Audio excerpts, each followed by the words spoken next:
Jel vi znate za ovaj stih u Bibliji? Isus kaže: ne mislite da sam došao da donesem mir na zemlju. Pa potvrđuje: nisam došao da donesem mir, nego mač. Znači, 2 put govori da nije došao da donese mir. Za Božju reč piše: jer reč Božja je živa i djelotvorna i oštrija od svakog mača s 2 oštrice, te doseže do rastavljanja duše i duha, zglavkara i moždine, pa sudi mislima i smeranjima srca.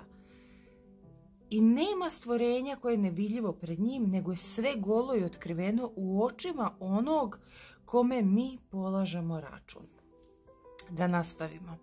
Nisam došao da donesem mir, nego mač, jer sam došao da rastavim čoveka od njegovog oca i kćer od njezine majke i snaju od njezine svekrve, i neprijatelji čovekovi su njegovi ukućani.